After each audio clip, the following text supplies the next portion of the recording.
आज हम बच्चों इस ऑडियो में सूरदास का जो भ्रमर गीत प्रसंग चल रहा था उसमें 8 पद हो गए हैं। भ्रमर गीत का 8वां पद हो चुका है, 9वां आज हम पढ़ाएंगे आपको, उसकी व्याख्या आपको बताएंगे। तो 9वां पद इस तरह है। कहत कत परदेसी की बात, कहत कत परदेसी की बात, मंदिर अरध अवधि बधि हम सो हरियाहार चली जात, मंदिर अरध अवधि बधि हम सो हरियाहार चली जात, शशि रिपु बरस सूर रिपु जुग बर हर रिपु कीन्हो घात, मघ पंचक लई गयो सांवरो तातय अति अकुलात, कहत कत परदेसी की बात, नखत वेद ग्रह जोरी अर्ध करी सोई बनत अब खात, सूरदास बस भाई बिरह के करमी जय पछतात, कहत कत परदेसी की बात। बच्चों जो पद है इसको दृष्टकूट पद कहते हैं। दृष्टकूट पद इसलिए कहते हैं कि गोपियां, इस पद में गोपियां अपनी बात को उद्धव से सीधे न कह करके घुमा करके कहा है, बहुत घुमा करके अपनी बात को उद्धव से कहा है, इसलिए ऐसे पद दृष्टकूट पद कहे जाते हैं। तो अब परदेसी में कहत कत परदेसी की बात, परदेसी जो दूसरे देश चला जाए उसको परदेसी कहा जाता है। तो कृष्ण यहाँ परदेसी हैं क्योंकि वे ब्रज को छोड़ करके मथुरा चले गए हैं, इसीलिए गोपियाँ उद्धव से कृष्ण को परदेसी कहती हैं और उनका कृष्ण से उनका विश्वास समाप्त हो रहा है, क्योंकि वे सोच रही है कि परदेसी जो होते हैं अपने वचन के पक्के नहीं होते। जो परदेसी होते हैं अपने वचन के पक्के नहीं होते, अर्थात जो कहते हैं उसको करते नहीं हैं। तो कृष्ण, श्री कृष्ण भी परदेसी हैं और वे गोपियों से 15 दिन में लौट आने की बात कही थी, लेकिन वे आए नहीं, महीना बीत गया, आए नहीं। इसी का वर्णन, इसी भाव का वर्णन बड़ा सुंदर ढंग से किया गया है इसमें। तो वो उद्धव से गोपियां कहती हैं, कहत कत परदेसी की बात, कहती हैं कि हे उद्धव, हमसे उस परदेसी कृष्ण की बात क्या कहते हो, उसकी बात को क्यों कहते हो हमारे सामने। अब तो उन पर हमें विश्वास ही नहीं है। क्योंकि विश्वास क्यों नहीं है? मंदिर अरध अवधि बधि हम सो, बधि माने वादा करके, कह करके, अवधि माने समय, मंदिर मतलब घर, अरध माने आधा। अब देखिए कहना क्या है कि वे हमसे 15 दिन में आने की बात कहकर गए थे, लेकिन 1 महीना बीत गया, नहीं आए। इस बात को गोपियां बड़े घुमा करके कह रही हैं। किस तरह घुमा रही हैं? मंदिर अरध अवधि बधि हम सो हरियाहार चली जात। मंदिर का अर्थ माने आधा, मंदिर का अर्थात एक पखवाड़ा, एक पक्ष, पक्ष मतलब पखवाड़ा अर्थात 15 दिन। यहाँ मंदिर का आधा पखवाड़ा अर्थात 15 दिन इसका अर्थ हुआ। बधि माने कह कर गए थे, वादा करके गए थे, हम सौ हमसे। हरि मतलब शेर, सिंह, हरि माने भगवान विष्णु कृष्ण, हरि कहा जाता है अनेकार्थी में। आहार माने भोजन, तो शेर का भोजन क्या होता? मांस, अर्थात मास, महीना, 1 महीना। चली जात मतलब बीत गया। कहती हैं मंदिर अरध अवधि बधि हम सो हरियाहार चल जात। गोपियाँ कहती हैं कि हे उद्धव, परदेसी कृष्ण की बात हमसे क्यों करते हैं? अब तो हम पर उन पर हमारा कोई विश्वास ही नहीं रह गया है, क्योंकि हम सबसे वे मंदिर का आधा पखवाड़ा अर्थात 15 दिन में आने की बात कहकर गए थे, परंतु शेर का भोजन मास अर्थात 1 महीना बीत गया, ले नहीं आए। शशि रिपु बरस सूर रिपु जुग बर हर रिपु कीन्हौ घात। फिर कहती हैं शशि रिपु, शशि मतलब चंद्रमा, रिपु मतलब शत्रु, बरस माने वर्ष। चंद्रमा का जो शत्रु है वह क्या है? दिन है। यहाँ व्यंजना शब्द शक्ति है, व्यंजित हो रहा है। शशि रिपु बरस कहते हैं चंद्रमा का शत्रु वो छिपा हुआ दिन, अर्थात एक एक दिन हम सब गोपियों के लिए 1 वर्ष के बराबर प्रतीत हो रहा है। और सूर्य रिपु जुग भर, और सूर्य माने सूर्य का, रिपु माने शत्रु, सूर्य का शत्रु क्या है? रात्रि। और एक एक रात्रि हमें 1 युग के बराबर प्रतीत हो रही है। मतलब दिन, उनका जो दिन कैसे बीतता है? 1 वर्ष के समान उनको लगता है, लंबा लगता है। और रात्रि कितनी लंबी? 1 युग के बराबर उनको लंबी लगती है। और क्या हो रहा है? हर रिपु के, हर माने शंकर जी, रूप माने शत्रु, और शंकर का, सब भगवान शंकर का शत्रु कामदेव छिपा हुआ है यहाँ पर। हम कीन्हौ घात, वह क्या कर रहा है? और कामदेव भी हम सब गोपियों की इस दयनीय दशा में उसकी को पर ध्यान नहीं दे रहा है। वह क्या हमें चोट पहुंचा रहा, अर्थात कैसा चोट? प्रकृति में सौंदर्य बिखेर करके, प्रकृति को सुंदर बना करके हमारे विरह को और भी बढ़ा रहा है। यही चोट करना हुआ। चोट का मतलब ये है किसी को मारना नहीं, मारने का मतलब यहाँ मतलब नहीं है। चोट पहुंचाने का मतलब है उनका जो विरह है कृष्ण के प्रति, जो उनकी विरह है वह और भी बढ़ जाती है। जब प्रकृति में और भी सौंदर्य उनको दिखाई देता है तो उनकी जो विरह की अग्नि है वह और भी बढ़ने लगती है। तो कामदेव का काम क्या है? कि प्रकृति में सौंदर्य बिखेरना। तो कह रहे हैं कि हमारी दशा पर उसको दया नहीं आ रही है, सहानुभूति नहीं है। वह और भी आकर के क्या कर रहा है? प्रकृति में सौंदर्य बिखेर करके हमारे विरह की अग्नि को और बढ़ा रहा है। मघ पंचक लई गयो सामरो ताते अति अकुलात। कहती है उद्धव से, कहती हैं कि मघ पंचक, मघ मने मघा नक्षत्र हो, 27 नक्षत्र है जिसमें मघा नक्षत्र, एक नक्षत्र का नाम है मघा। तो मघा नक्षत्र से जो 5वां नक्षत्र आता है उसका नाम है चित्रा। नक्षत्र का नाम है मघा और चित्रा नक्षत्र। तो कहते मघ पंचक लई गयो सामरे ताते अति अकुलात।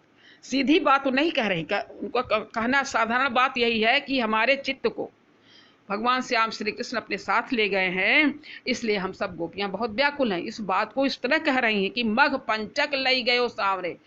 हे उद्धव, मघा नक्षत्र से 5वां नक्षत्र चित्रा, चित्रा अर्थात हमारे चित्त को, मन को सांवरे अर्थात श्याम सुंदर अपने साथ ले गए हैं। हमारा चित्त हमारे पास नहीं है। ऐसी दशा में हम सब गोपियां बहुत व्याकुल हैं। अकुलात मतलब बहुत अकुला रही, अर्थात बहुत व्याकुल हैं। नखद वेद ग्रह जोरी अर्ध कर सोई बनत अब खात। कहती हैं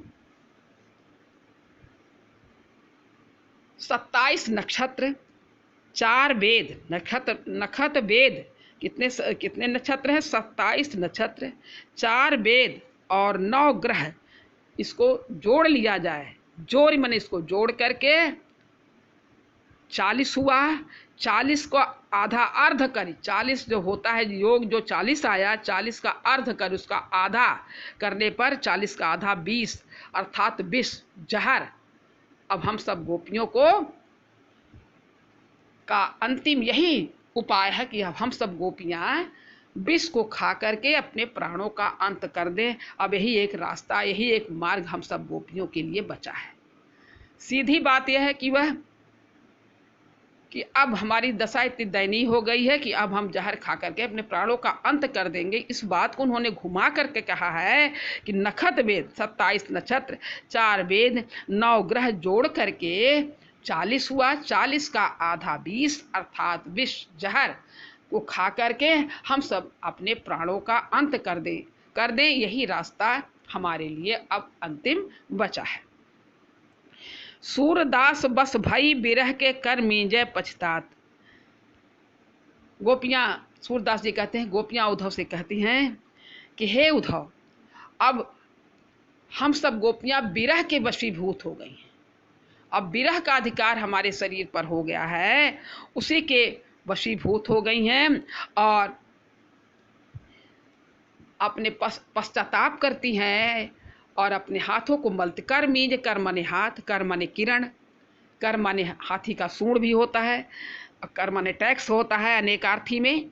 तो कर मीजय पश्चाताप कहते हैं कि वे अपने हाथों को मलती हैं और पश्चाताप करती हैं और ये सोचती हैं कि हम सब गोपियां नाहक में ही कृष्ण से प्रेम किया था। वे इतने निर्मोही हैं और इस निर्मोही से कृष्ण से हमने प्रेम क्यों किया है, इसी बात को सोच करके वे पछताती हैं, पश्चाताप कर रही हैं। ये आपका हो गया इसका काव्य सौंदर्य है, इसमें रस है, वियोग श्रृंगार रस है, छंद जो है गेय पद है, अलंकार इसमें श्लेष है, श्लेष और अनुप्रास अलंकार है, शब्द शक्ति लक्षणा और व्यंजना है, गुण प्रसाद है और भाषा इसकी ब्रज है। इसी तरह के भाव जो है हमको घनानंद की पंक्तियों में भी मिलता है। वे इस तरह है, यह कौन धो पाटी पढ़े हो लला, मन लेत पे देत छटाक। उनकी गोपियां भी कहती हैं कि हे लला, उद्धव से कहती है कि हे लला तुम कौन सी पार्टी पढ़ करके आए हो, कौन सी विद्या पढ़ करके आए हो कि हमारा मन तो ले लेते हो लेकिन उसके बदले में हमें कुछ भी एक छटाक भी नहीं मिलता है। हमारे मन को तुम तो ले लिया, पूरे मन को, उसके बदले में तुमने हमें कुछ भी नहीं दिया। ये आपका हो गया पूरा। दूसरा जो है वह पद इस प्रकार है, 10वां। निस दिन बरसत नैन हमारे, निस दिन बरसत नैन हमारे, सदा रहती बरसारी तू हम पर, जब तय श्याम सिधारे। दृग्यंजन न रहत निशिबासर, कर कपोल भयकारे। कंचुक पट सूखत नहीं कबहू, उर बिच बहत पनारे। आंसू सलिल सबय भई काया, पल न जात रिस टारे। सूरदास प्रभु यह परेखो, गोकुल काहे बिसारे। सूरदास प्रभु यह परेखो, गोकुल काहे बिसारे। निस दिन बरसत नैन हमारे, निस दिन बरसत नैन हमारे। अब इसमें भी गोपियां उद्धव से कहती हैं। इसका प्रसंग यही है कि कृष्ण के विरह में व्याकुल गोपियों की विरह दशा का बड़ा ही मार्मिक, हृदय को स्पर्श कर लेने वाला, मर्म को छू लेने वाला वर्णन किया गया है। गोपियों की विरह दशा का मार्मिक वर्णन इसमें किया गया है। गोपियां उद्धव से कहती हैं कि निस दिन बरस, निस मतलब रात, दिन माने दिन, रात दिन। हे उद्धव, कृष्ण के विरह में निस दिन बरसत नैन हमारे, हमारे नैन बरस रहे हैं, हमारे नेत्रों से वर्षा हो रही। किसकी वर्षा हो रही है? असुर की वर्षा हो रही है। किस लिए? कारण क्या है कि कृष्ण हमें छोड़ करके मथुरा चले गए कृष्ण के विरह में।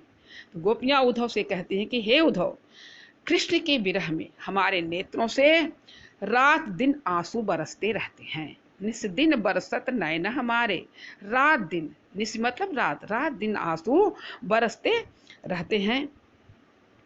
फिर अगली लाइन, सदा रहती बरसा ऋतु हम पर, जब तय श्याम सिधारे। कहते हैं जब से श्याम, श्याम सुंदर श्री कृष्ण जब से चले गए हैं, तब से हम सब गोपियों पर सदैव हर पूरे साल वर्षा ऋतु छाई रहती है। सदा रहती वर्षा ऋतु हम पर, मतलब सदैव वर्षा ऋतु। वैसे वर्षा ऋतु का समय तो 4 महीने का है, लेकिन वर्षा हम पर पूरे साल वर्षा। जब से श्याम चले गए हैं, श्याम सुंदर कृष्ण मथुरा, तब से हम सब गोपियों पर सदैव पूरे साल वर्षा ऋतु छाई रहती है। अन्य किसी ऋतु को तो हम सब जानते ही नहीं कि अन्य ऋतु कौन सा अन्य ऋतु है उसके बारे में तो हमें पता ही नहीं, क्योंकि वर्षा ऋतु ही छाई रहती है। इस कारण से हम सब गोपियों को अन्य ऋतुओं का पता नहीं चलता है। उनके कहने का मतलब यह है कि श्याम, जब वर्षा ऋतु में काले रंग के जो बादल होते हैं, जब वे चले जाते हैं तो वर्षा ऋतु समाप्त हो जाती है। किंतु यहाँ पर बड़ी विपरीत दशा है, बहुत उल्टी बात हो रही है कि श्याम घन के चले जाने पर, श्याम घन के चले जाने पर, अर्थात श्याम सुंदर के चले जाने से हर समय हम पर वर्षा ऋतु बनी रहती है। जबकि श्याम घन के चले जाने पर वर्षा ऋतु 4 ही महीने का होता है और उसके बाद वर्षा ऋतु समाप्त हो जाती है। लेकिन यहाँ पर बड़ी उल्टी बात हो रही है, हम सब गोपियों की बड़ी विपरीत दशा हो रही है कि श्याम घन के चले जाने से हर समय वर्षा ऋतु हम पर बनी रहती है। बड़ी चालाकी से उद्धव को अपनी बात समझा रही हैं, स्पष्ट कर रही हैं कि जो काले काले मेघ हैं वर्षा ऋतु के, ये जब इनका समय चला जाता है और आकाश साफ हो जाता है तो वर्षा ऋतु समाप्त हो जाती है। लेकिन हमारी दशा तो बहुत ही विपरीत है कि हमारे श्याम सुंदर जो श्याम घन हैं, उन्हें काले बादल के रूप में बता रही हैं कि जब वो चले गए हैं तब से पूरे साल वर्षा ऋतु बनी रहती है, अन्य ऋतुओं का हमें पता ही नहीं चलता है। अब अगली पंक्ति है, दृग अंजन न रहत निशि बासर कर कपोल भय कारे, कि हमारे दृग मतलब नेत्र, अंजन माने जो आंखों में काजल लगाए रहते हैं, तो आंखों में जो गोपियां काजल लगाई हुई हैं, तो कहते हैं निशि बासर, निशि मतलब रात्रि, बासर मतलब दिन, तो कहती है सदा रहत वर्ष मतलब हमेशा अश्रु वर्षा होती रहती है। तो ऐसी दशा में मेरी आंखों में जो काजल लगे हुए हैं, निशि बासर रात दिन जो अश्रु वर्षा होती रहती है, उससे हमारे आंखों में जो काजल लगे हुए हैं वे बहने लगते हैं। और उनको, उन आंसुओं को, काजल मिश्रित आंसुओं को पोंछने से कर माने हमारे हाथ और हमारे गाल, कर कपोल भय कारे, हमारे हाथ और गाल दोनों काले हो गए। कह रही हैं दृग अंजन न रहत, नहीं रहते हैं, हमारे नेत्रों में काजल टिक ही नहीं पाते हैं, क्योंकि निशि बासर रात दिन जो अश्रु वर्षा हो रही है, आंसुओं की जो वर्षा हो रही है उनके विरह में, उससे हमारे आंखों में काजल रुकते ही नहीं हैं, वे आंसू में मिल करके बहते हैं, और जब उनको हम पोंछते हैं तो हमारे हाथ और गाल काले हो जाते हैं। फिर अगली पंक्ति है, कंचुक पट सूखत नहीं कबहू उर्बिच बहत पनारे, कहते हैं ऐसी दशा में हमारे कंचुक पट मतलब पट माने वस्त्र, चोली का वस्त्र, जो ब्लाउज पहने हुए हैं गोपियां, कंचुक पट सूखत नहीं कबहू, कहती हैं कि ऐसी दशा में इतना आंसू बहता है कि हमारे जो चोली का वस्त्र है वह कभी सूखता ही नहीं है, वह हमेशा भीगा रहता है, इतना अश्रु गिरता है। और उर बिच बहत, हमारे उर माने हृदय, उर बिच बहत हमारे, और वह इतना ज़्यादा आंसू निकलता है हमारी आंखों से कि हमारे हृदय के बीच से वह पनाले के रूप में बहता रहता है, अर्थात मोटी धारा के रूप में बहता है। पनाला क्या होता है, जो खपरैल का मकान होता है, तो खपरैल के मकान में दोनों जो कोने होते हैं, कोने कॉर्नर पे पानी जो है दोनों तरफ से पानी आता है और मोटी धार में गिरता है, उसी को पनाला कहा जाता है। तो कहती हूँ उसी तरह से हमारे हृदय के बीच से एक पनारे की भांति आंसू की धारा बहती रहती है। आंसू सलिल सबय भई काया पल न जात रिश्तारे, निरंतर अश्रु प्रवाह के कारण, निरंतर अश्रु प्रवाह जो होता रहता है, उससे ऐसा लगता है कि जैसे हमारी सारी काया, काया मतलब शरीर, आंसू सलिल सबय भई काया, जैसे हमारी सारा शरीर ही जलमय हो गया है, आंसुमय हो गया है। सलिल माने जल, आंसुओं के जल से हमारा पूरा शरीर सराबोर हो गया है, हमारा पूरा शरीर जलमय हो गया है। पल न जात रिस टारे, एक पल के लिए भी अगर हम सब कृष्ण पर क्रोध भी करती हैं तो एक पल के लिए भी वह आंसू रुकता नहीं है। पल न जात रिश्तारे, कहा अगर हम सब गोपियां उन पर खीज उत्पन्न करती हैं, उन पर क्रोधित होती हैं, तो एक पल के लिए भी, एक क्षण के लिए भी वे हमसे वे आंसू रुकते नहीं हैं। सूरदास प्रभु यह परेखो गोकुल काहे विसारे। सूरदास जी कहते हैं कि गोपियां कहती हैं, सूरदास जी कहते हैं कि गोपियां कहती हैं कि मैं हमने यह बहुत ही परेखो माने पश्चाताप करती हैं।